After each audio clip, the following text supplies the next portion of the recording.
It does. All right. What's up, everybody? Hope you guys are having a fantastic week. My name is Chris Weiser here, CEO and founder of Seven Figure MSP, here with our Seven Figure MSP lead marketing coach, the Cindy's Radiant. What do you want? Cindy calls herself Radiant. What are you? Oh, Radiant. Oh, I don't know, Chris. How would you describe? I called her Ravishing, and she's like, "No, I'm Radiant." I'm like, "All right." Radiant. I am weird. I'll say weird. How about that? Weird. I'll take weird. Whatever. Anyway, this is Lindsey. What's up, Lindsey? How are you doing? Hi. I am wonderful. It is really weird weather here right now. It's like in the morning, it's freezing. It's like 45 degrees outside, and then in the afternoon, it's in the 80s, and you're really not sure what to do with yourself. So I've turned on my fan beside me, so hopefully I won't. When you just had your jacket, you're like, I might want to take my jacket off, but I don't know who wears a jacket at home anyway. I'm in a t-shirt and shorts. So I know. It's like a statement piece, the big earrings and the jacket. Okay. Yeah, I'm at 78 degrees here. Low of 69 today. Actually, this is kind of funny. If you guys don't know this, I had an MSP for 10 years. I also had a computer store / company, and cell phone stores and stuff in front of that. But I was up in Wisconsin, up in the Milwaukee market. So we had a wedding this past Friday. So my wife and I went up there on Friday, and it was like 82 degrees. It was like 80 degrees on Saturday. And on Sunday and Monday, it was 30 and snowing. So you had like a snow jacket. And I was like, you're going to be freezing. I had to buy a jacket because I went up there with a hoodie. Is all I had. And on Sunday, it dropped. It was 62 when I got up, 7 o'clock, whatever. By 2 p.m., it was 30. Yeah. So it was crazy. Anyway. We're done with that. We're done with that. Yeah. Same here. I'm like, take me home. I'm back in Austin, Texas. Lindsey is near Atlanta in Georgia. Yep. So we have some pretty cool stuff today. We're back with Lindsey. We just so you guys know kind of what our forum is for these trainings. These are live trainings. This is me and Lindsey. Today is Wednesday, April 19th at 12:32 p.m. Central Time, so you guys can check that. We do these live. I get people are like, "Oh, you're recorded all the time." I get these hate DMs. Literally 20. That'd be after you do the everyone tag. Definitely. Not actually. Today was really good. People are like, "Oh, send me the recording. This looks amazing." So I was blown away. There was some really good response. Anyway, we do these trainings every Wednesday at 12:30 Central Time, and we do 4 weeks of marketing, and that's me and Lindsey. Then we do 4 weeks of sales, which is me and Cindy, who's our head marketing coach, our head sales coach at Seven Figure MSP, and then we do 4 weeks of tech, which is me and Ryan O'Hara, who is our VP of Member Services. So we kind of rotate that back and forth. So we're back for our second installment with Lindsey. So we did this, was it 12 weeks ago? We were sitting here, or 9 weeks? Yeah, 12 weeks ago we were sitting here. So that was actually early January. I looked at it. In fact, it was January 25th, I think it was that we started. That's crazy. Yep. So we're back. We got 4 weeks. So we got Lindsey's going to present. I got a couple quick housekeeping items. Actually, Lindsey, can you stop your I'll stop your shot. You right there. I got it. I'm going to do just a couple quick housekeeping things. We do have our live event, which is coming up in just under 30 days from now. This is in Nashville, Tennessee. I'm going to give you guys a promo code that you can use for $49. I think it's $47 access into the event. We announced about 20 days ago that we have Mr. Chris Voss, who wrote the book, Never Split the Difference, is going to be our keynote on Thursday for that event, but that's May 16th, 17th, and 18th. I'm going to give you guys a promo code here really quick. Where did you meet him at, Chris? I saw your picture with him. Yeah, so Chris has actually become a friend, which is pretty cool. Awesome. Yeah. And I am a partner, an investor in a production company, a movie studio. That's right. And the movie studio, in fact, the chair you see behind me, actually, I'll show it since you asked. Yeah. This is the one from Dickie V. Yep. So this is the studio that I'm an investor in, Abundance Studios. So we do all that stuff. And then we did the Dickie D documentary. And then we also have like 6 or 7 other ones, but we also have Chris's documentary. I believe it's called Tactical Empathy. Has it came out yet? Is it out? Not quite yet. Cool. But that gives you a little. I told you I was in shorts and a t-shirt. I wasn't joking. I know. I love it. Well, at least I got pants on today. That's good. I actually have on pajama pants on the bottom. Okay, not a girl. So here's our promo code really quick for the $47 version.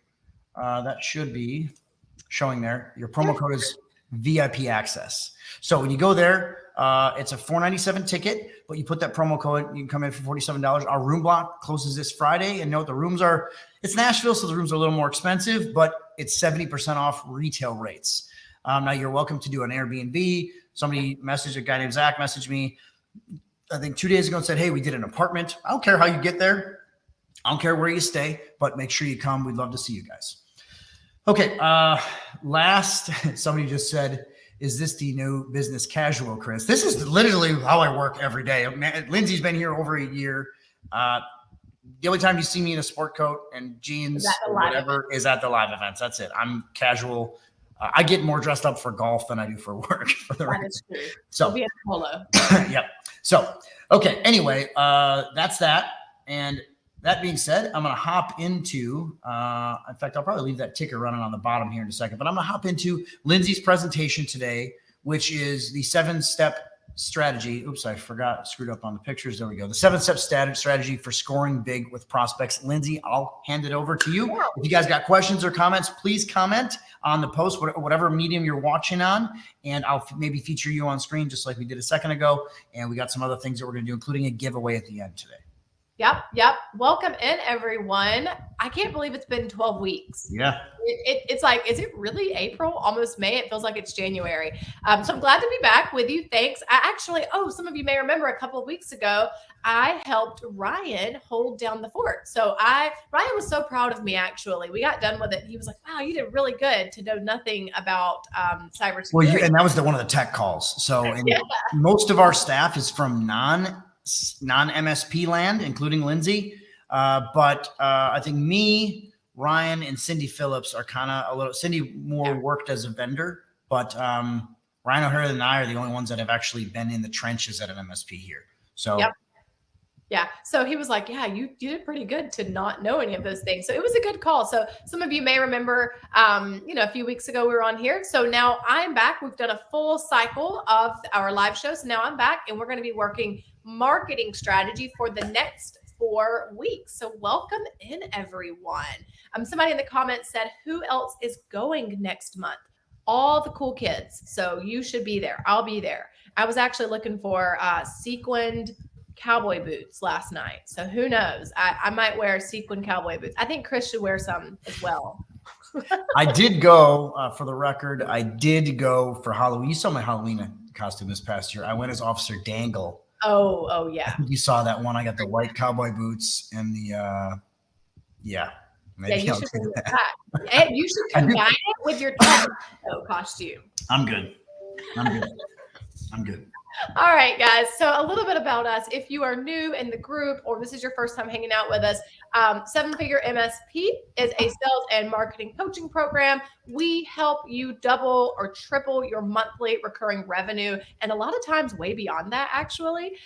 So we help you leverage and learn and actually implement sustainable marketing and sales tactics that are going to last you no matter what economy you're in, or no matter what the trends are, or whatever's going on in the world. So we focus on teaching you actual skill sets between Chris, Cindy, myself, Ryan.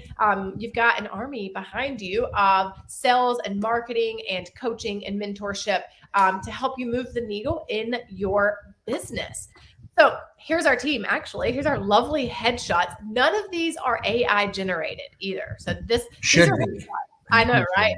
I'm tempted also because it's about time for an update. But these are all real headshots of us. You've got Chris, Cindy, Ryan, myself, and that's our coaching team right there. So if you are here, it is probably because you want to scale your business or you want to start moving your business. Maybe you have been at a place of, stagnancy, or maybe you've kind of been growing, but it's not quite at the scale that you want. Almost growth by accident is kind of what I call it. Most MSPs rely on this referral and maybe just people run into you scenario. I can't control that. I know you potentially say, oh, we do great with referrals. Just imagine having a faucet that you could turn on and off. Because Lindsey, you see what we do internally here. We have live events, we have webinars, we have broadcasts, we have all these other things. We turn our faucet, it's pretty much at full blast all the time, because we want as many people coming to, and we have multiple places for them to go, but it's really important to be able to say, okay, I want this many new leads or this many new clients and you can absolutely do that in MSP land. Yes. For the record. Yeah, absolutely. I'm really not surprised anymore, but I think it's interesting how like you'll see the comments in our group of people ask, well, how are you growing? Or like, what are you doing for marketing? And there's so many people that are like, I don't know. We're not doing anything. Like we're kind of just, we have our website. And I think that's great. That's a great start to have referrals, and that does work. But like Chris said, that's growth by accident. So whenever you can get intentional and you can be the one that says, okay, we're ready to grow this year, or we're ready to turn up the volume, or as our Nashville event is amp up your MSP, or you're ready to, kind of scale back a little bit. Like, how to do that because you have marketing and sales tactics that allow you to be in control of that. So you're in control of your growth. You're in control of the direction of your business.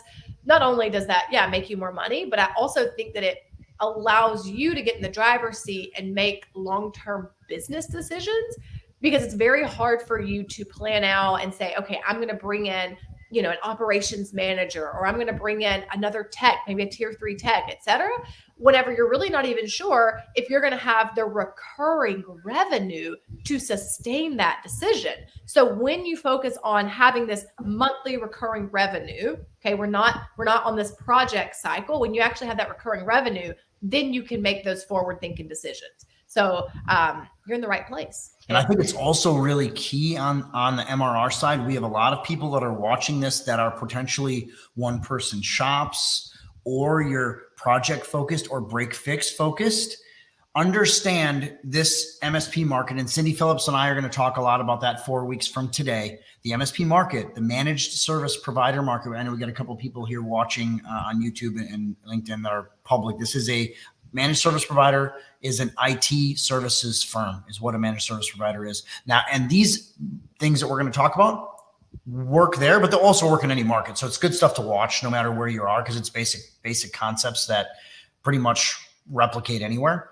But what a really important thing is to think about here is, guys, in the MSP market, break fix is kind of dead. And we're going to talk a lot about that with Cindy. Now, I'm not saying you can't still do it, but now you're mandated to do cybersecurity for all your clients as well. So you need an avenue to keep talking about these people, which ramps up. And we'll get into the sales side in a couple of weeks here, but I just want to make sure I stated that out there. Yeah, absolutely. Someone said, this is my first time attending this type of live stream. Thank you for putting this on. Yep, absolutely. And we hope that you take something from this that you can go and apply. All right, so next 4-week agenda with myself and Chris. This week, we're going to be covering our super duper high level 50,000 foot view of our 7-step marketing strategy. So we're going to be talking about the end game, the end goal, how we get there, the big how. The next week, we're going to start diving into those details. So we'll talk about cold calls, or really I should call them warm calls next week, how to effectively do outreach without being weird, spammy, salesy, and being one of those weird people that call you and you're like, oh my God, please stop calling my phone, take me off the list. We don't want to be one of those people. So we're going to talk about how to do cold calls and warm calls effectively to get more appointments on your calendar so that you can increase your MRR, monthly recurring revenue.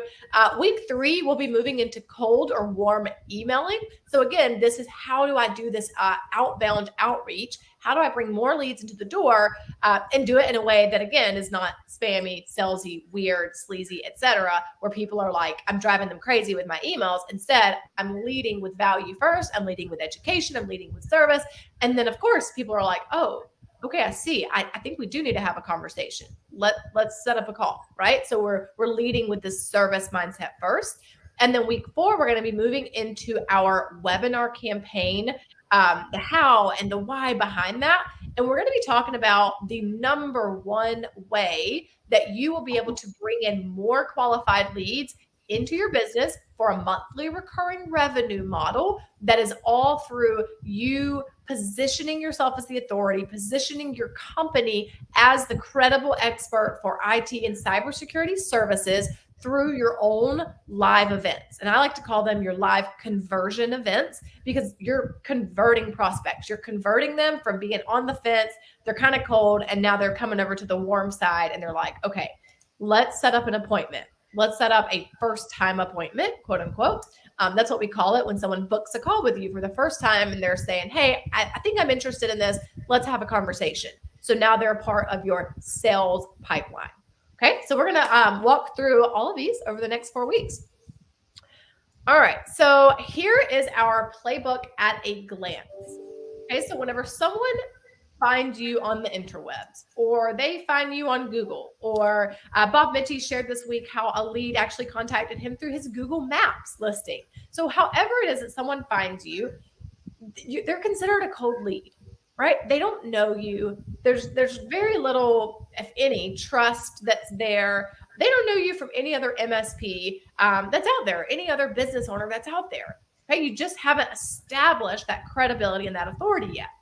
Okay, so what happens is we've got to lead them through a customer journey, right? A client journey that's going to build that know, love, and trust factor. Okay, you can call it the KLT. Know, love, and trust. They've got to get to know you. They're going to get to love you because they see that you're providing a service, you're solving a problem for them, and they're going to begin to trust you. Okay, so we've got to take them through that journey. Now, the way that we do that is by entering them into a campaign. And whenever I say that word, like, don't let that freak you out or like think that it's something super complicated. It's literally just a series of touch points. It's a series of touch points of you calling them, or you sending them the email, or you inviting them to your webinar, or you maybe sending them out a postcard, right? It's a series of touch points that's going to build that know, love, trust factor. Okay. Once they've gone through that, and the Gary V and other, gurus out there, I don't know if I call them that, but other influential people in the marketing space say it takes up to 40 times now for someone to actually take that first step with you. So used to, some of you know this, but it would take, maybe 11 to 18 touch points. Now, because of all the information that we're all inundated with every single day, it takes up to 40 touch points. Right. So yeah, I actually have a very specific situation where we watched this happen internally.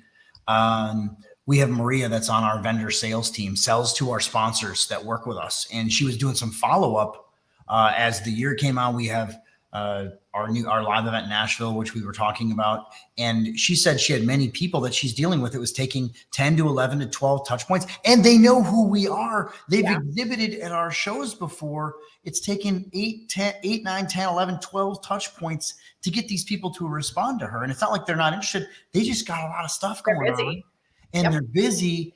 And I was blown away at that, because usually you think about, like, they already know us. They already were vendors at our show. And we're talking 10 to 12 touch points.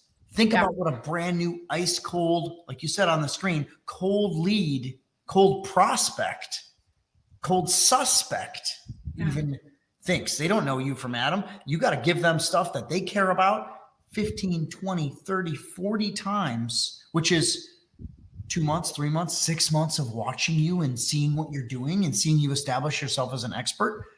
When's the last time you've put 40 touch points in front of a single cold suspect? Yeah. Yep.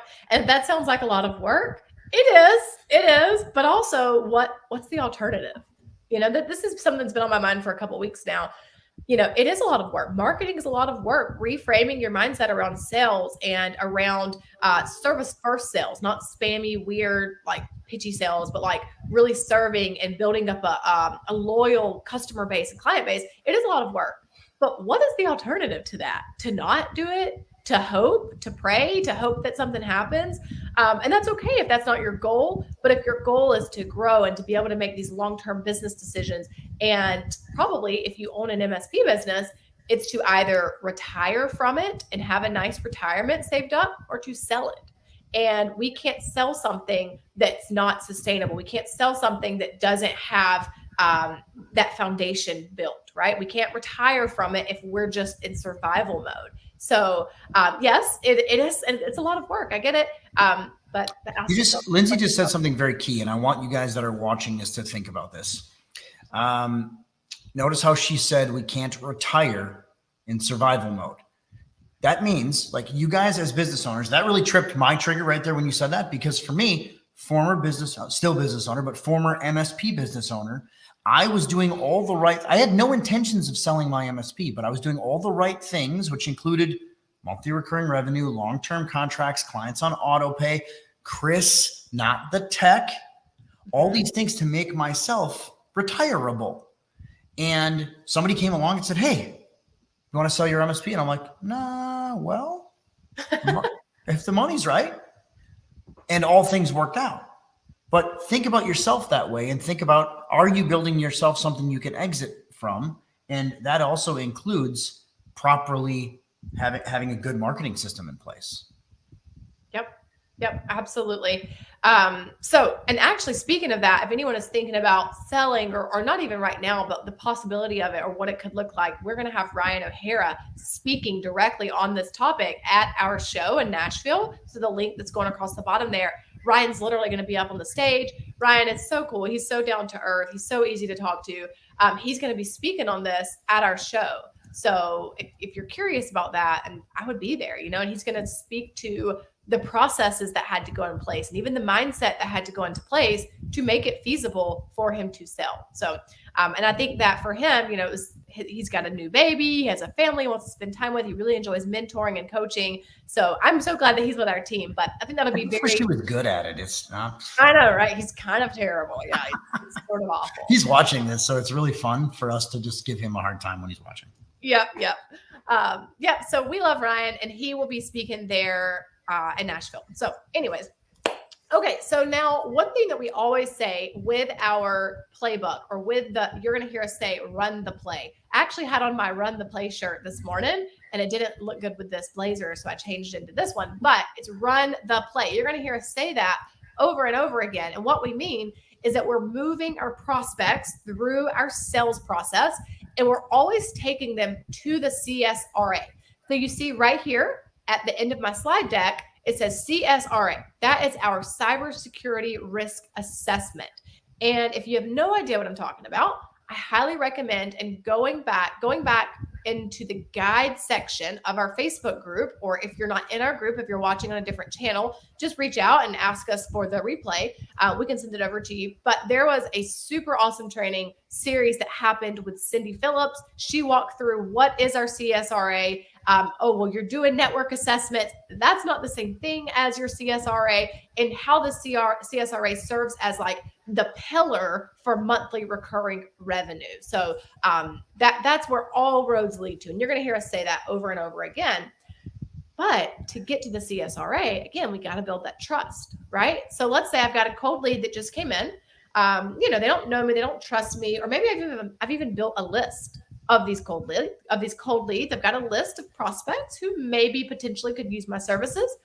I'm going to enter them into my multi-touch point campaign. So this is my series of emails, of calls, of touch points, of LinkedIn connections, me putting out my social media content consistently, right?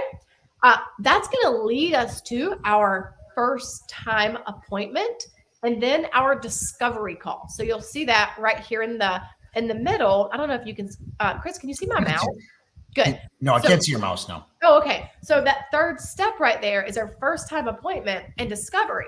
So that's our 2-call process that is leading our prospects to that CSRA. Okay. But before they ever even get there, we've got to be doing the marketing stuff that are going to get them to say, yeah, let's have a call. Let's have a conversation about this. I think that this is something that we need to learn more about. Let's have that conversation. A couple things I want to highlight here. Notice how this is a very specific process that we recommend you control. That doesn't mean letting the prospect run with it. That doesn't mean letting the prospect say, oh, I only want this for IT. Nope. This is how we do things. And you run the ship. You run the show. Imagine walking into the dentist and saying, just remove my tooth. Nope. Just take it out. Don't want your opinion. Don't care about your expertise, Mr. Dentist. Just take it out. They wouldn't do it. They'd say, sorry, no, that's a liability for us. Imagine walking into the doctor, the lawyer, the CPA, any professional services organization that you're working with and demanding that they do things your way. Doesn't work that way. But because this industry has really kind of been like the Wild West for a long time, that's become the norm. Now with cyber attacks way up, threats, risks, all these things, and some FTC safeguards, government regulations, the White House Cybersecurity Initiative, all these things are evolving how the MSP thinks. So you have to change. You got to move through a process just like this. Cold lead, referral, however you do it. They have to go into the cold prospect campaign. Great. But everyone sees an FTA.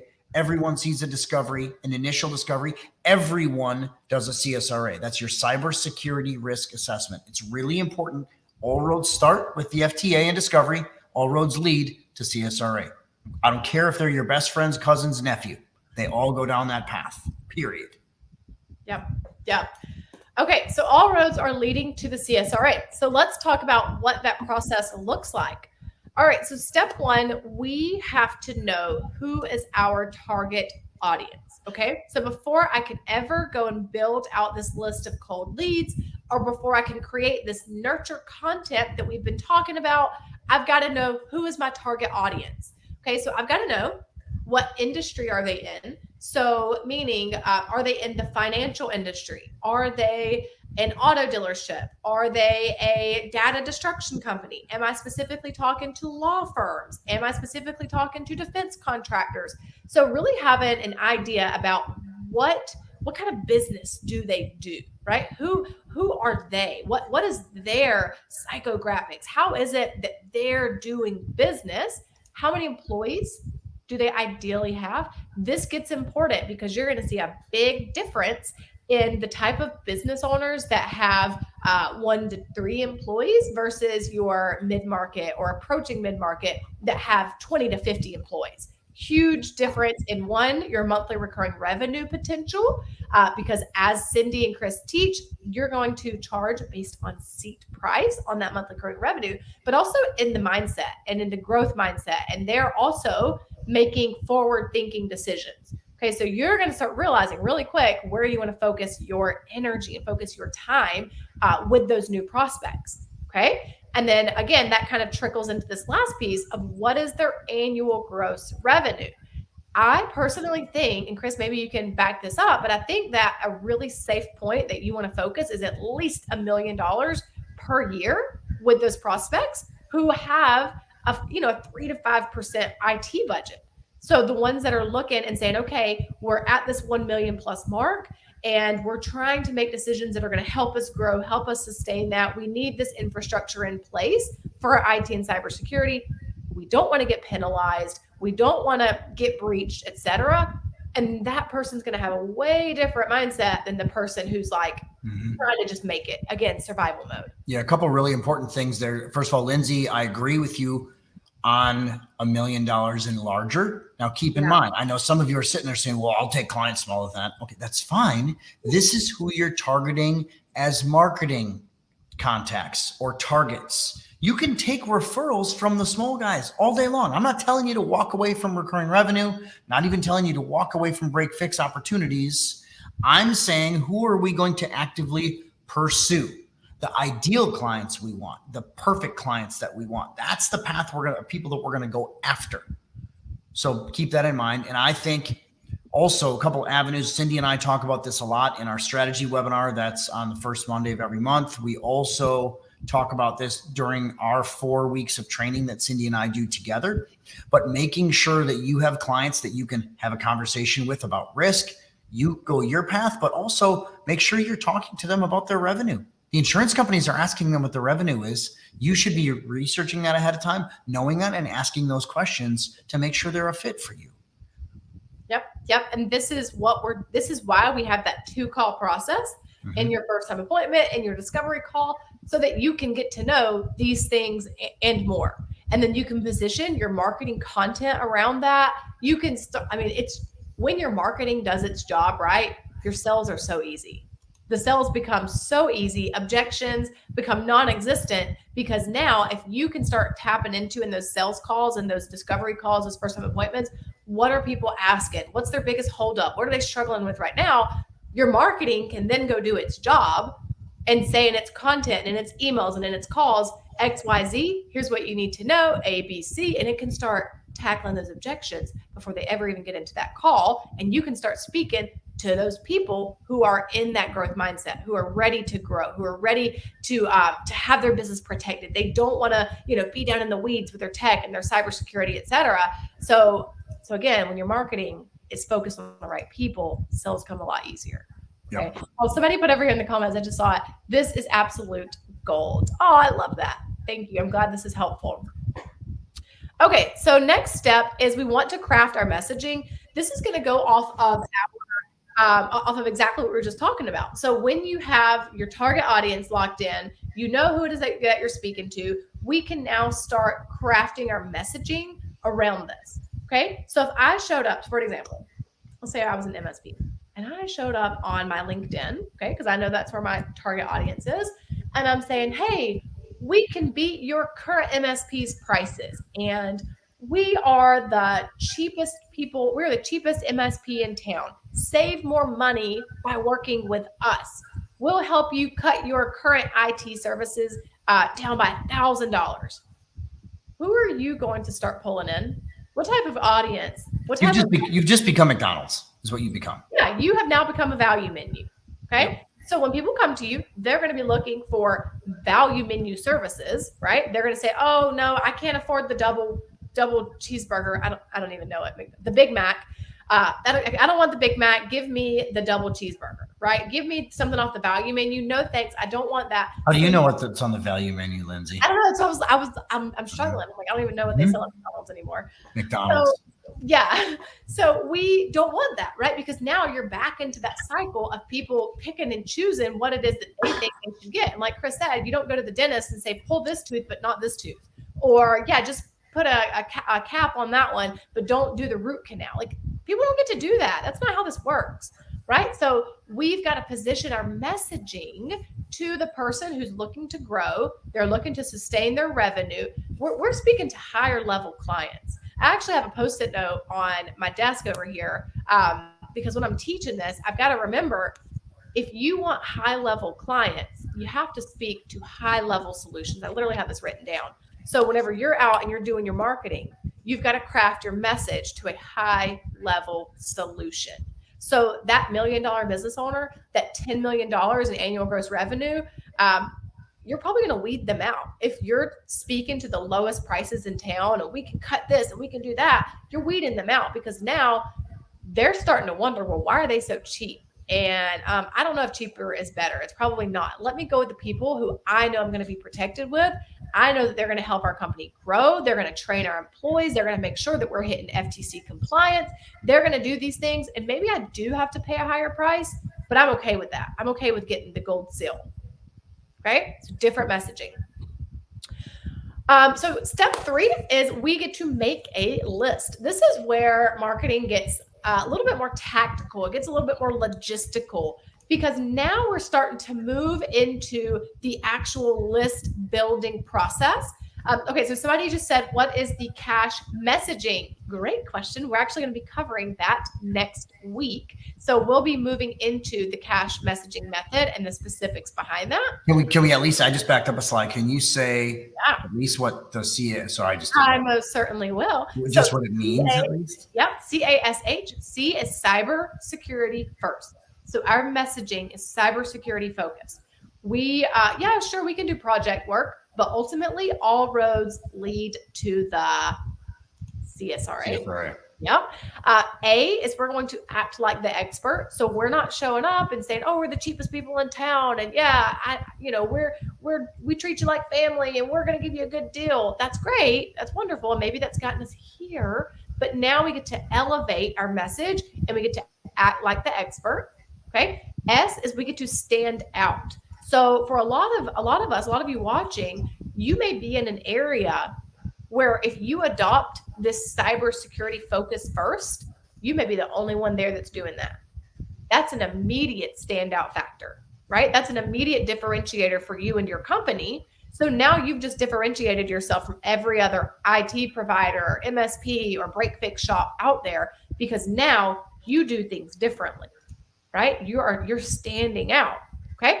And then H is honing in on your target market. So it's really what we just covered right here in this section. And being very, very specific. What industry are they in? How many employees do they have? What's their annual gross revenue? Okay, so I hope that helps. And feel free to write that down if you want to. And we'll review that obviously in the future, but I just wanted to, I think it's a good concept for you guys to see how different we think here. It's not just traditional. And note, if you're watching from another market too, the same things apply, but you know, like obviously cybersecurity first is more of a IT service provider thing, but what thing should you be leading with in your market too, if you're watching on LinkedIn or on my private pages? Yep, absolutely. And you know what? I just previewed in our slide deck. We're actually set to cover that here in a few minutes. So you're going to see that today. We're going to walk through that again today. So thank you for asking. Okay, so step 4, we're going to move into our reach out phase. So this is literally your nurture phase, right? So this is the phase where we are contacting our decision makers. We're making the calls. We are sending the emails. We're doing things very intentionally. It's not just a hodgepodge of let me just call people and see what happens, but very intentionally reaching out and inviting them to that next step of learning from you and helping them assess any gaps that are currently in their IT or their cybersecurity infrastructure. Okay, so that next step is typically going to be your webinar or your masterclass or this other live nurture event where they can learn from you, in which they're going to grow that know, love, trust factor, and then they're going to move into that first time appointment. Okay. Now, note that not everyone's going to have to attend that webinar, because you know what? If you're doing these things really, really well, and you're putting out your content and you're establishing yourself as the expert, and and you're just doing like a jam up job, you're going to have people that you're reaching out to, and they're like, yeah, you know what? I don't have time to go through that webinar, but I really do need to book a call with you and your cybersecurity team. We've been hearing about this FTC stuff, and I'm not really sure if we're doing what we need to do. And you say, great, let's go ahead, get you on the calendar. And so now you've moved them into that first time appointment stage, which was right here. Okay, so not everyone is going to need to go through that webinar event, but that webinar exponentially speeds up that nurture process. When you're able to push them into this 45 to 60 minute segment where you're educating, you're informing them, you're helping them shift some of the mindset stuff that they have going on about what IT and cybersecurity means and how it impacts them, you're speeding up that nurture process. But not everyone has to go through that. Okay. All right. So now we're going to go into our follow-up stage. So we do so much work to get them here, right? To get them here to this reach out stage. And we do so much work to build the list, create the messaging, put on the webinar, do the things. We're not going to give up. We're going to follow up with them. Again, we're not doing it in a weird, spammy way. Hey, buy our CSRA, get the CSRA. We found your info on the dark web. You better call us right now. Like, we're not doing that. We're following up with them. We're building relationship with the receptionist, the administrative team. We're building relationships with any other partners or influencers that are in the company. We're attending networking events, attending industry events that, again, establish us as the expert and create those touch points. They may not buy the first time. They may not buy the second time. They may not buy the third time. But when they are ready to buy, who are they going to go to? The person who has been consistent over the last 6 months, showing up, dropping in, sending touch points, going live on their LinkedIn, talking about these things, or the person who they haven't seen in a year, right? They're going to call the person that's been consistent. That's who they're going to call. Okay. And actually, can I tell you this really quick? Just had a post 2 hours ago that I just happened to see. I was just kind of looking through some things here. And this is from Carmine in our membership group. Yeah. And it said, drip marketing and playing the long game works. Just got a phone call from someone. We did a proposal for managed IT services 1,006 days ago. They've been continuing to market to them. They had a failure point with, they had a part-time person to play IT in an internal break fix company. And because of his consistent marketing, they called him. So when they needed him, they weren't ready at the time, but they raised their hand later. And that's really exactly what we're talking about here. That is amazing. I got to go through and catch up on those. I saw like several marketing wins actually come through. A lot of good wins. Yep. Yeah, that's awesome. All right, so we're going to follow up with them. We're not going to give up. We do a lot of work to get them to this point, and it's normal to have to follow up. Like, this is normal stuff. It's not that you're doing anything wrong. You're not doing anything wrong. Marketing it's a long game. It absolutely is. Okay, so step 6, we've already talked about this a little bit, but we're sending our leads, we're sending those prospects through this nurture process to our webinar. Okay, so our webinar, if you've ever been on like Cindy and Chris's at the beginning of the month, every first Monday, they do their sales strategy webinar. This is typically like a 60-minute, but they go long. Like, they could talk all day about this. So they're like 2 hours sometimes. It's actually 2 hour. It's a 2 hour block, but sometimes usually we use the full 2 hours. Yep. So this is a session where they're literally educating and they're speaking to these things and they're helping shift a lot of mindset stuff. Now, is it them just in there teach the whole time? No, it's you're taking the time to meet your customer base, to meet your audience where they are, and to help them move to that next step. It's not that I like to, kind of reframe this. It's not that our ideal clients are lazy or dumb or incompetent or anything like that. Like, if you're doing marketing and you're like, yeah, these people just don't want to buy, they're so cheap, or they don't know anything. Like, that's not the thing. They probably just haven't had anyone teach them what they should be doing. They just don't know any different. We can't do better until we know better. So you take this time in your webinar to speak to those things, to speak to, so you think that you're too small to be hacked. Well, actually, just 2 weeks ago in the XYZ area, this happened to a 10-person CPA firm, right? And so now you're sharing these relevant stories. You're sharing these things that could actually happen to them. You're raising their awareness. So again, it's not because they're incompetent. It's just because they don't know any different. So your webinar is your chance to pre-qualify, right? So you're kind of screening out the people that are not really a fit. You're pre-qualifying them before they ever even get on the phone call with you, okay? Because remember, after the webinar comes your first time appointment. So you're pre-qualifying them. You're pre-answering any questions. For example, well, I think I'm too small to be hacked. Or, we already do multi-factor authentication, right? And you get to start speaking to these things before they ever even get on that call with you. Remember, if your marketing is doing its job, then sales comes a lot easier. Okay, so then at the end of your webinar, the next step is your first time appointment. Now, you're going to talk about your cybersecurity risk assessment. You're going to start planting the seed that to properly diagnose what's going on, we have to assess. We have to do our assessment to make sure, that we don't leave any holes uncovered, any stones unturned. So we have to go through and do our proper assessment. Okay, so all roads are going to lead to that CSRA, but there is a process to get there. Okay, so webinars massively increase your first time appointment conversion rate. That's the last piece here I want to touch on. You're going to see, for example, if any of you are currently doing cold emails, okay, if you are maybe working your cold emails through Woodpecker or Instantly or wherever, or maybe you've even had like a marketing agency do this for you before, and you're like, we're just not getting any conversions. Like, we're sending out all this, we're doing all this work, we're just not getting any conversions. My first question is always, what is your ask? What are you asking people to do? Are you asking them to marry you before you've ever even been on a date before? Are we asking them to meet our parents before we've ever even, been to the movies together? Right? So if we're sending out our emails and we're asking them to sign up for a cybersecurity risk assessment and we've never even gotten on the phone with them, 1, we don't know if they're qualified. And 2, there's none of that know, love, trust. Okay. So whenever you invite people to your webinar, to your training, to this masterclass, etc., this is going to exponentially increase that rate of trust that's being built, and ultimately those first time appointments that get booked. Okay. And FTAs lead to MRR. Okay.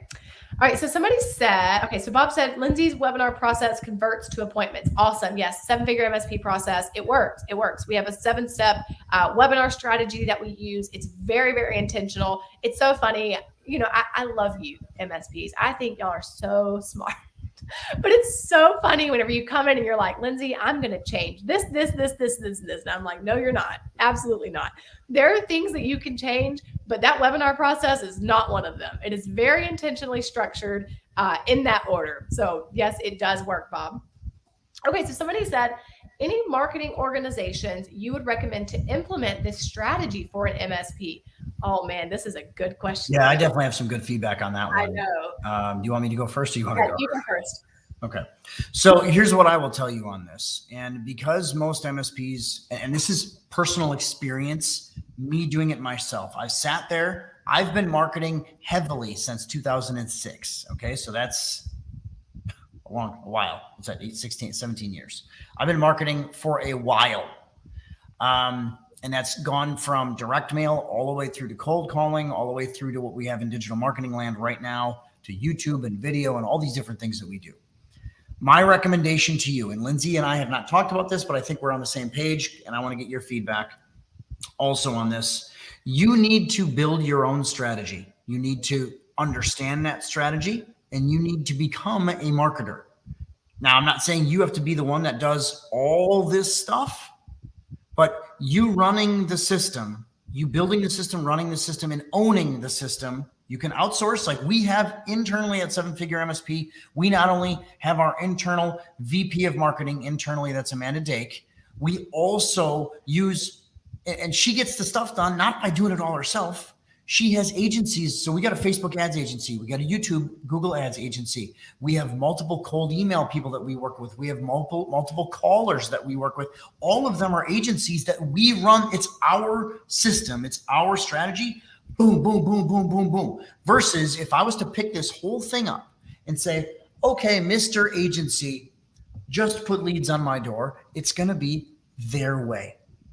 Yep. And their way is going to be what's best for them. I'm not saying there's not some out there, but my recommendation is you have a skeleton, a backbone, and you own that backbone and you fill out the body parts with the agencies is what my recommendation is. Yep. I also think that it's natural to want to just, outsource and say, here, marketing agency, you do these things, you get us leads. But we can tell you from experience, you guys are in a tough market. Like your market is like the outlier. We were literally talking with so we have a service for our elite members called First Time Appointments as a service. So whenever you're an elite member and you're inside of 7-figure MSP, and you go through sales process and you graduate and you come into marketing machine and you're doing the things, you've understood the strategy yourself. You've shown us that you can do the things. You're then eligible to receive first-time appointments from us that our team has actually booked for you. But we were talking with them yesterday and they said, typically our conversion rates are like 20 to 25%, the best rates for our cold emails. For your industry though, it's like 5%. So you're in a tough market. So if you go out and you say, here, Mr. Marketing Agency or Mrs. Marketing Agency, you go do these things and you get us appointments. One, they're fighting upstream because it's just a tough market. Two, they don't have the knowledge that you do. And three, it's not their company, right? And nobody cares about your company like you do. Well, and so much of it is they're doing what's best for them. And I'm not saying that some of these pieces don't work. Outsourced pieces, notice that I have a Facebook ads agency. I have a Google ads, YouTube ads agency. We have a cold email agency. We have a cold call. They're all different and we manage the pieces, but not one of them can do all that stuff on their own. So I think it's really critical. And we just got a really nice comment here. I can't see who said that, but excellent point. I definitely am in agreement. We need to know what we're marketing in our system is. Yes. So many MSPs, because you guys are technical. I get it, but understand, do you want it to work or do you want it to be a mess that you just dump cash into and you hope and pray? And that's not that doesn't work. What we know that this kind of marketing works without, I'll sit there and I'll bet any amount of money that if you do the system, it'll work. Mm-hmm. And it's not just our system. It's if you put multiple, if you do the best practices in marketing, the challenge is it's hard. It's a lot of work. It's a lot of babysitting. It's outside the box thinking. It's things that I'm not comfortable with because I like to tinker in server rooms. Okay, fine. You got to learn how to evolve. I had to evolve. I was a computer tech first. Now, I'm like, Lindsey, how much do I talk tech now? I have my own MSP. I don't even care about that stuff anymore because I'm focused on making money. Yep. You got to become the marketer. Yep. So I think that these are great questions. And also, we want you to delegate. Like, we don't want you to do everything yourself. So learn the strategy, and then you get to a point to where you can make a very empowered decision, a very informed decision around what areas you need help with. So for an example, once you come into like Marketing Machine, which is our marketing division inside of 7-Figure MSP. So like one of the very first things that most of our clients delegate is their content strategy. They're like, I don't have to be the one that's putting this out there. So I'm going to run the strategy, and I'm going to have a VA that schedules it out and puts it out for me. It's something so simple that can get put out. It's putting touch points out there multiple times a week. Okay, so that gets delegated first. Hey, really quick. I don't mean to cut you off on this one. Did you see the post in the big Facebook group, the IT and MSP business owners group, of the guy that said, anybody have any suggestions? I want to start doing some cold emailing and cold calling. Anybody have any suggestions for building a list? Right. And I commented on there. In fact, there was probably 40 MSP comments were like, go do this, go do all this busy work, go to the library, get a library subscription, go to Zoom Info, go to Sales Navigator, blah, blah, blah. I said, go on Fiverr and hire somebody and let them worry about how. Yep. So that right there, that's the one thing. That mindset shift of, I'm going to go pay somebody to do this, an agency. I know I need a list done. I'll just find somebody to do it. Let them worry about how. I know you could do it, tech guy. Should you be screwing around with that? No. Yeah. Focus on what matters. Make use of your time, not sitting at the library building a list of Info USA crap. Like, sorry, but that's what those lists are. Reference USA, Info USA, blah, blah, blah. And they're probably like 10 years old. Yes, all of that. So that is the perfect example of understanding your strategy. So that person, Mr. MSP, knew that, hey, I need to start emailing. I got to start doing these outbound touch points. So good for you if you're watching. Awesome job. But then it's like saying, okay, well, this one thing that I can delegate is build my list. I don't need to know how to be a master list builder. So let me find someone else that can do this for us, right? So very, very good point on that. Okay, so let's keep rocking and rolling here. Step 7, close the deal. So all roads lead to the cybersecurity risk assessment, run the play, seal the deal. If they don't close, we're going to put them in a follow-up campaign, and we're going to do it again, period. We don't let them fall off, again, just because they didn't close right then. We're going to plug them in our CRM, in our WiseTrack CRM, might I say, and we're going to add a task, and we're going to say follow up in 3 months, assigned to me. And we're going to make sure that we follow up with them. Okay. If the deal closes, great. We're going to add them into our onboarding process, period. And so now you're not just winging it and hoping that people come in, hoping that we add revenue somehow. Instead, now we have a process. Okay. So that's our 7-step process right there. So now what we're going to move into, actually, let me get your feedback. Tell me in the chat, where do you feel like you have the most opportunity to grow this year? Like, what do you need to work on the most? Safe space. You can be honest. And I think this is a marketing focused answers, yes. Right? So, not I need a new RMM. Okay. Yeah, please no, because I had to also Google. I'm going to step away. I'm going to get another drink over here. Yep, go right ahead. So let me know in the chat, what do you feel like you need to work on the most this year based on what we just talked about? Whether it's, just give me the leads. Like, I need to find out who my leads are. Or is it the nurture process? Maybe you have a list. Maybe you have a database. You already have your CRM. You've got some people in there and you're just not really sure what to do with them. Maybe it's understanding and implementing this first time appointment and discovery call process. And you're not really sure what that means and why that's the process. Or maybe it's, well, how do I get them to the CSRA? Okay. Or maybe it's something else. Maybe it's positioning your message from, okay, we're the cheapest people in town, or we help you fix what's broken, et cetera, that message. And it's moving into, we help you grow your company, right? We help you scale your business. We help you protect what matters most. So now you're solving this long-term problem for them rather than them just calling you when something's broken. Okay, so let's see. Jay Taylor said, totally filling my pipeline. So that means getting people into the pipeline. How do I actually get them in there? And then what am I doing to work those leads and move them through the pipeline? Yep, absolutely, Jay. So the next few weeks is going to be very helpful for you. So next week, we're actually going to be diving into your cold emails. I believe was week 2. We're going to look at the agenda in a minute. And then the next week will be the cold calls. So, and then the next week, we're going to be talking about that webinar flow and how that works and how you nurture those leads that way. So this is going to be super helpful for you and anyone else that needs help with that. Okay, so this person said, I have been focusing on the government space. I would like to expand into the commercial space. I need commercial clients. All right, well, kudos to you for knowing that. So now what you've got to do is and what we're about to do actually with the cash messaging method is you've got to lock it in, like lock in your messaging. What is your messaging for them? What is the big problem that you help them solve? How are you going to act like the expert? How are you going to show your expertise to work with those commercial clients? What makes you different? What makes you stand out? Who is your target sector within commercial clients? Like my question is like, what does that mean? If I'm a marketer, or if I was your ideal client, even I'm like, well, what do you mean a commercial client? So I'm like, we got to think, how can I get more specific there? Because at that point, you can position your message, you can position your list to those clients, you can start building out your audience to those people, you can position your webinars to those people, and you can start tapping into associations and events and networking events and trade events, etc., that has those commercial clients there. And then you become the go-to IT and cybersecurity expert for them.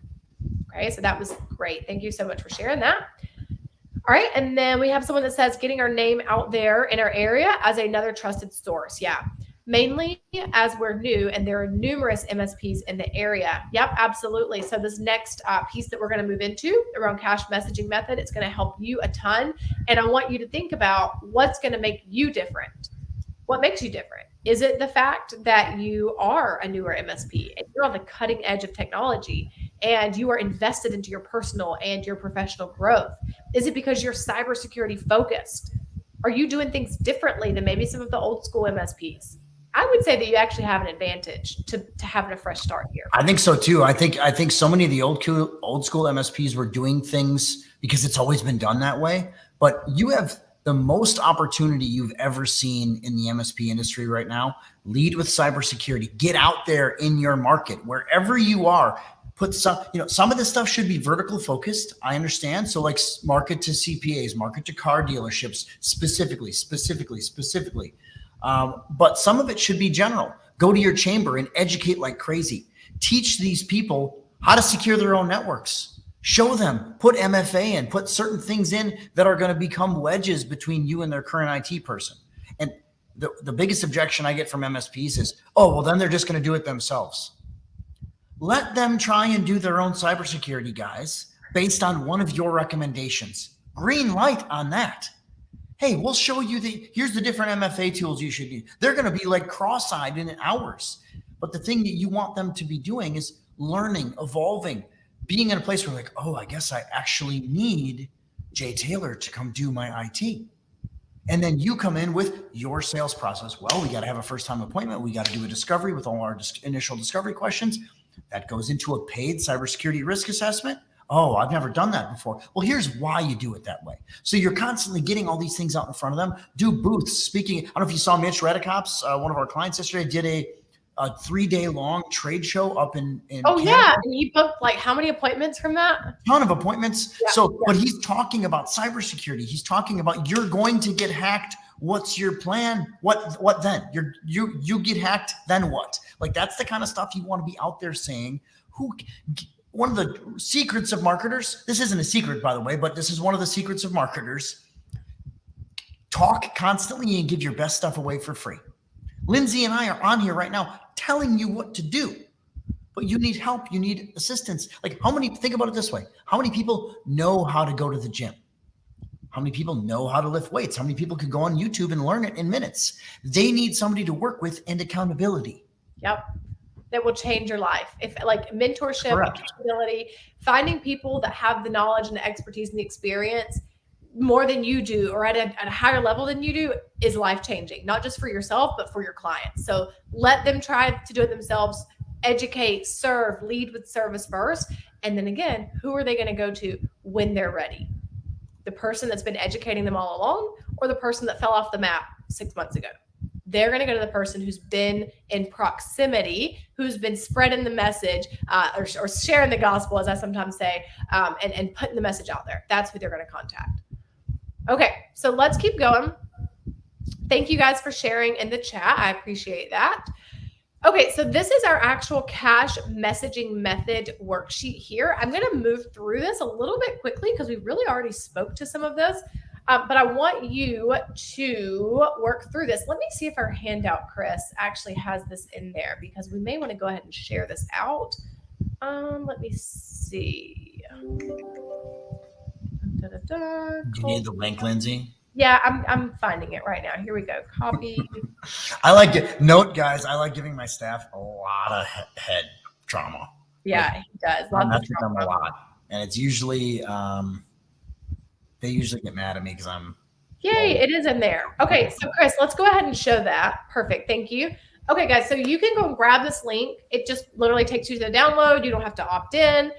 You don't have to give us your email address or anything, but you just go to this link. It's going to be through a SharePoint file, and then you can download it. So download this to your computer or your phone, whatever, email it to yourself, and then you can pull this up and like literally work this worksheet on your own.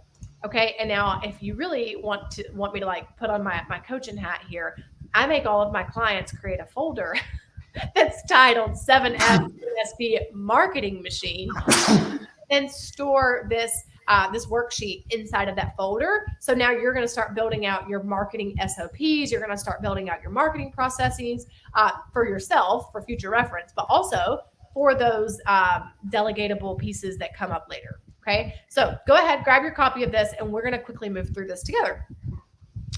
Okay, so number one is cyber security focus first. I'm cyber first. So if you are shifting your messaging from being break fix, or maybe that's fine, right? The computer shop, the IT person, we've got to start thinking about, well, how do I shift this to solving a problem for my clients that focuses on their profits, that focuses on growing their company, that focuses on them hitting their goals. Because at that point, cybersecurity is not an expense, but it is an investment.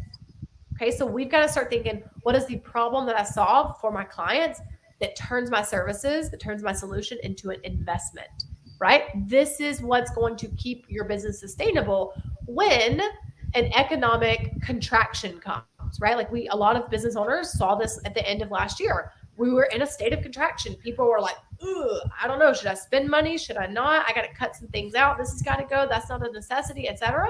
So whenever you position your services as a solution to a long-term problem, it's adding to the value of your company, you're not going to be the first thing to go. It's not going to be you. It's not going to be your business. It's not going to be your MSP services. Okay. But now if they said, oh, well, we're just paying for them to be on call 24/7. Well, that would probably go, right? Because they're like, oh, well, we're fine. We've only used them twice in the last quarter. Man, we're probably fine. Yeah. And one thing I'll say on this, we are in what you heard me mention earlier to all you guys that are IT company owners. You heard me mention earlier, this is the best time ever to be in this industry. If you do not take it, it will not matter to you. You have to be the one that says, okay, we are repositioning. We're no longer an IT shop. We're no longer IT guys or whatever you want to call yourself. We are now a cybersecurity services firm. That doesn't mean you don't do the other stuff, but you lead with cyber, and you have to understand this is going to happen whether you take it or not. And your clients are going to get touched in some type of cyber first way, whether you take it or not. So you have to be the one that says, yep, we're going to adopt cyber. This does not mean you're going to become a security operations center. This doesn't mean any of those things. It means that your sales process is going to be cyber first, and your delivery method is going to be cyber first. It's a completely different concept than we are break fix IT guys or even traditional old school MSPs. You got to change your mind. If you don't know anything about what I'm talking about, please shoot me a DM. I'll help you. I'll send you some webinars to watch, and this is what we do in our coaching program. Okay. Yeah, absolutely. So what you want to plug in right here is a simple statement. What is it that you help your business owners or your clients do? What is it that you help them do? Okay. So for example, you can see over here in the chat, we help our clients secure their profits and keep their business growing. So now you're like, but what? We're an IT company. We're doing cybersecurity. How is that related? Well, if they get breached, what's going to happen? They can't access their systems. They're shut down. Sales don't come in. They're held, they're at ransom, etc. So their company can't grow. Their business can't grow. Their profits. Who knows what's going to happen to them, right? So we're going to start thinking, if I'm going to help them with their cybersecurity, if I'm going to help them protect their company from cyber attacks, what's the result of that? Do we help you sleep at night knowing that your business is protected? Do we help you hit your goals? Do we help you scale to unicorn status? Maybe you're shooting for like the super big fish, and you're shooting for the companies that, enterprise level companies who are, going for $1 billion company, right? Like you got to think about your target market here, what's going to apply to them, but what's the problem that you help them solve? Okay. It's always interesting to see those that come into the marketing machine at first. And we don't teach rebranding specifically, because I like to think that if you're doing your marketing right, a natural rebrand takes place. But someone I'm thinking of specifically right now is Niles. Niles is in Prescott, Arizona. Prescott. Say it right. Excuse me, Prescott. Are you sure that's how you say it? It's Prescott. Prescott. All right, Prescott, Arizona. And whenever he came in, I think his company was like Prescott Technology. I don't know, but Niles, please correct me if I'm wrong. But it was very much like that IT technology focus, which is fine. Like, I literally don't tell you to go change the name of your company at all. And then he was in the marketing machine and he's doing the things, and it's so cool to see like the evolution that takes place in our client. But he kind of played with the idea of, changing up his messaging, and you kind of go through this development phase. You also have an awakening, right? It's like an awakening. You're like, oh my God, it's the coolest. Like, I have the best job ever. It's so cool to watch this happen. Anyways, fast forward a few months later, he unveils this huge rebrand. He's now, what is the name of his company now, Chris? I'm about to go look it up. I actually don't even know off the top of my head. It has such an elevated feel to it. Like, whenever you go to his website, it's like, he's the man, like you're going to go to him and you know that you're like, you're Century CTO. Century CTO. Yeah. Like, oh my gosh, it's such a difference in what it was before to what it is now. And so you bet you safeguarding your business networks 24/7. There you go. A lot. Great job, Miles. I didn't even know that was out there. That's great. Yep, I love it. And what this does is, again, like we talked about before, this is filtering out the people who are not your people. It's filtering out the people who are never going to be invested into this long-term, security first growth mindset. It's weeding those people out who were never there for that in the beginning. They were never there for that to begin with. And it's calling the right people in. So now I bet whenever you go to his website, you're not thinking, oh man, I bet this guy's the cheapest one in Prescott, right? No, now you're thinking, oh wow, I think we do need a technology partner on our side. Yeah, it probably is time that we're looking for that CTO service. Okay, we are looking for growth. We know that we need this. So now you've got two different people here, and you're weeding the ones out that don't need to be there to begin with. So great job on that, Niles. Okay, so next up is acting like the expert. I think that Niles's website is another testament to this. How are we going to position our services as the expert company? So ask yourself, tell me in the chat, actually, let's have some fun. Tell me in the chat, what makes your company the go-to IT and cybersecurity firm? Why? Why you? Is it because you have 20 years of experience? Is it because you are the only one in a 50-mile radius that focuses on cybersecurity? Is it that you have helped 10 companies reach the 10 million mark? I love that so much because it has zero to do with the tools. It has everything to do with, we are helping to protect and grow your business. Like, that is such a big deal. Yep, absolutely. And so if you can think about, quantifiables, we have helped XYZ companies do this. We have helped over 300 small to medium-sized business owners protect their profits and sleep better at night. How can you quantify some of those problems that you have helped your clients solve over the years? And you don't even have to have ever serviced them in cybersecurity yet, right? Like, you could be transitioning from break fix into this. But I want you to think here. And for a lot of us, this is more work on the internal than it is anything else. There's no certification that can equate to you having a confidence about the expertise that you bring to the table. Okay. So Jay says we employ a higher level of technical employee. It lends itself to a single touch resolution versus escalating from tech to tech. Oh, so we have top tier talent. Yep, absolutely. Okay, so next up we've got, actually we have a case study here from Brian Gunther. So you'll see this actually in action. So like whenever we're talking about your cyber first, you're acting like the expert, you're focusing on a problem that you solve, you're then going to go tie this into your marketing efforts. So you see this with Brian's LinkedIn page. So you'll see right up here in his LinkedIn banner, it says, is your organization safe from cyber criminals? Take my cyber risk quiz and uncover your risk level. Okay, so immediately he's pinging on cyber first. Then you see in his headline right here, he says, with a focus on cybersecurity and compliance, I help defense contractors, ding, ding, ding, there's his ideal client, there's his target market, and financial institutions, uncover their cyber risk, cut through red tape, because if you think about all the red tape that's in the financial industry, defense contracting, et cetera, there's a lot of it. So he's saying, hey, I help you get through the bureaucracy, and I help you protect your assets in support of the mission. Okay, so he's speaking to the language of his ideal clients. He's talking about the problem that he helps them solve, and he's immediately differentiating himself from any other IT provider out there. Okay, so that's how you actually put this into action.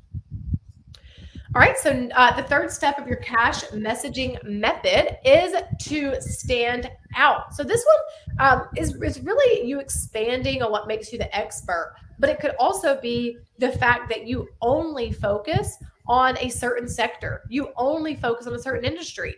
Or, for example, we have a client, Tom Woolley. They actually own a CPA firm, and they are an MSP for CPA firms. So their differentiator is the fact that, like, we get it. We have a CPA firm ourselves. We are in the trenches with you. We know what it's like to be there. So therefore, we get to support you at this elevated level because we are there and we're doing those things as well. So what makes your company stand out? Is it that you are a technology and cybersecurity partner, right? That you're taking on this partner stance, that you are the CTO? Is it that you are helping businesses grow? You're not just helping them survive, you're helping them grow. Is it that we are, we have XYZ years of experience, or that maybe you stand against something, right? Like maybe you stand against cut and Band-Aid type solutions. Maybe you stand against just patching stuff up here and there, and you offer this full spectrum solution that sets your company up for long-term success. Okay, so you got to start thinking, how do I stand out from any of the other MSPs out there? So the person that says, I'm new, I am working on getting out there, we're new, there's numerous MSPs in the area, I would play off of that. I would say, hey, we're on the front edge of things. We're doing things right the first time. We've got XYZ on our team. We're invested in XYZ to help us protect you and your company, right? And let that be a strength. Play to that as a strength and not a weakness. All right, so this is our S. So now if we move on, we're going to move into the H for hone in. So we've already talked about this. This is you identifying your target market, you saying, hey, here's who I want to focus on. Note, not the only one that you can service, not to say that we're boxing anyone out and we're saying, this is the only type of business owner that you can work with. That's not the case at all, but we're going to focus our marketing efforts here. So as an example, it's tax season. Actually, tax deadline just passed. So for a lot of our clients, they took a step back from focusing on CPAs because a lot of the pushback that they were getting was that, hey, we're so busy. We need this. We get it, but we're so busy right now. We're going to have to circle back after tax season. So a lot of our clients made the empowered and informed decision, right? Because they understand the strategy. They made the decision to say, okay, great. We're going to back off from focusing our marketing efforts there. And we're going to go this route. And we're going to focus on law firms or on dentists or on auto dealerships, et cetera. And so then now that we're kind of winding down from that rush season of tax season, now they can start circling back, and they're going to go to their CRM and they're going to follow up on those tasks that say follow up on April 20th, follow up after tax deadline, follow up in Q2. Okay, so now they're going to go back and focus on that market. Okay, so when you understand the strategy, like we were talking about earlier, you know how to make those decisions. You know how to steer your business in the right direction. Okay, so you're going to lock in who's my target market, what's my ideal number of employees, what is their annual revenue on average, right? This is never going to be perfect because it's just not, but what ideally is their revenue, and then what area are they located? And you may be thinking, well, I can take anyone, anywhere. We work remote, we service remote, XYZ, that's fine. But whenever you go to build out your list, you're going to need to focus on a region. You're going to need some type of commonality geographically between those people that are in that list. So even if you can service remote, that's great. But if I were an MSP, I'm in Georgia, I would focus on Atlanta, or I would focus on, a 50-mile radius outside of the Atlanta area. That would be my focus. Even though technically I could service Savannah or Augusta or Bainbridge, wherever, I would focus on that area first. And so many of our members now, for you guys that are IT owners out there, so many of our members now have flipped their brains over from I have to be a local MSP to I can work with clients from anywhere. And I'd say 90% of our really successful companies, there's definitely some companies in our program that don't execute. I'm not going to debate that. But 90% of our successful, and Lindsey, if I'm wrong on this, let me know, but 90% of our successful companies have that open brain. Like, oh, I can work, I'm transitioning to everywhere kind of thing. And it's really not even like a big logistical change. It's an internal shift. It's more here, honestly. Yeah. Yep. It's a mindset shift. Yep. All right. So again, you can see Matthew right here. He's a client, 7-figure. You can literally see this in practice. I want you guys to see that this is tactical. This isn't just a bunch of fluff. This is literally how you put it into practice.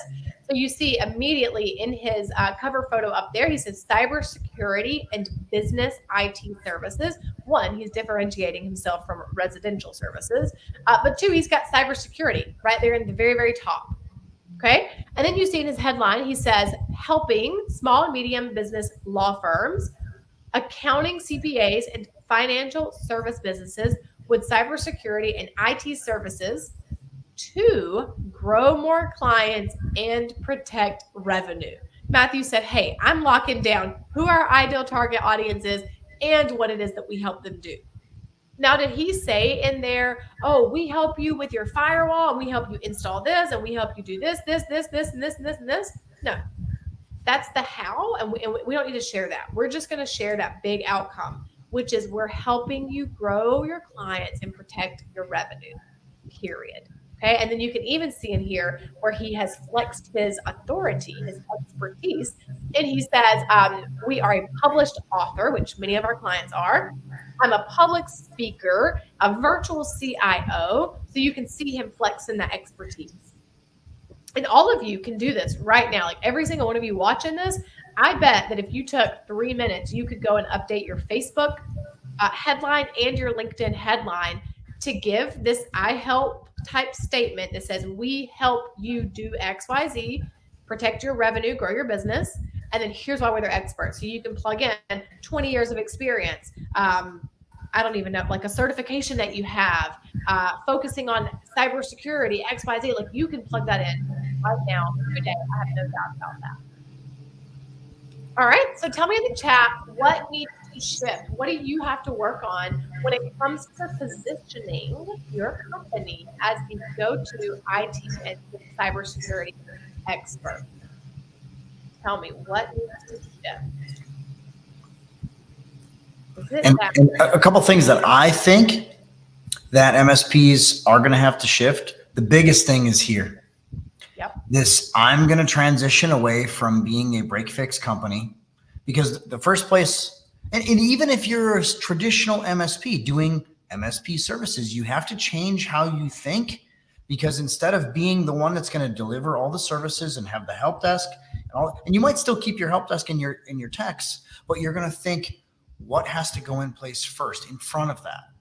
And for the most part, this is usually working with a fully managed security operations center team partner. We partner with Highwire Networks and Total and Citricom and a couple of these other companies that do a lot of that stuff. They run that first, and they don't let a single network in their whole infrastructure be unfully managed. So it's changing that mindset. It's also, and if you guys didn't see this that are watching, please tell us in a comment, not necessarily in the chat, but tell us in a comment in whatever platform you're watching in. What shifts do you need to make in your MSP to move yourself in your market as the go-to IT and cybersecurity expert?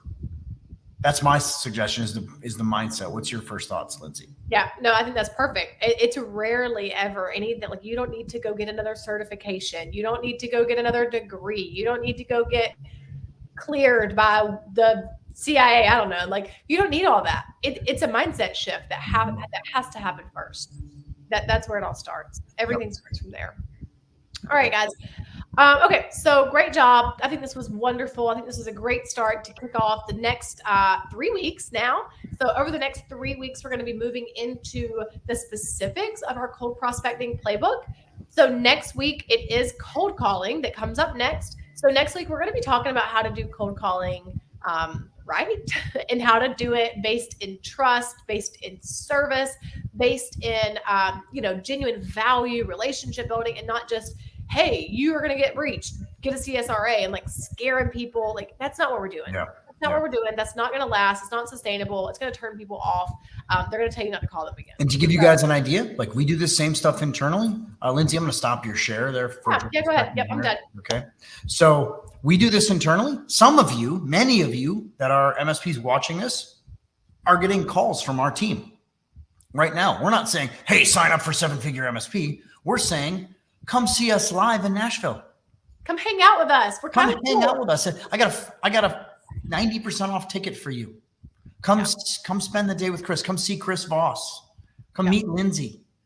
So we put on an event and then use cold calling to say, hey, come do this. Oh, fine, you can't come to this. Come watch us live on Wednesdays or join the Facebook group. So we got multiple things that we can go down and talk to them about that aren't, it actually turns that cold call into a warm call because it's something they actually care about. An MSP specific event where we have a live sales trainer there. Like, that kind of stuff is what we do. So it's the same concepts, right? Yeah. Love it. Oh, somebody said, I'd like to come to Nashville. Yay. Yeah, you can definitely come to Nashville. You don't have to be a member of our program. It's $47. Just go use the link in the bottom. So you see in the bottom of the scrolling across the bottom of the screen, come amp up your MSP with us in Nashville. Go to live.7figuремsp.com. Use the promo code VIP access for $47 entry. Yeah, and do not forget the code because it'll charge you like $500. $500. $497. Yeah, $497. Yeah. So, okay. So Lindsey, next week, we got our cold prospecting playbook. We're going to talk, we got week two of our cold prospecting playbook. And this is typically an hour, but you can see today we went an hour and 20 minutes because it's good content. It's good stuff. We got things going back and forth. We're not pitching anything. We're giving you a $47 ticket to come to see us in Nashville. We're going to talk about cold calling next week. This is something that we do internally. We actively do it. I did it at my MSP. I had a bank of 6 dialers at my MSP from 2009 until 2015. So this stuff works. We exclusively grew based on this. It even works better now because we got so many ways to follow these people around with email and digital marketing and webinars and all the stuff that we can do. So, okay, Lindsey, any parting words from you?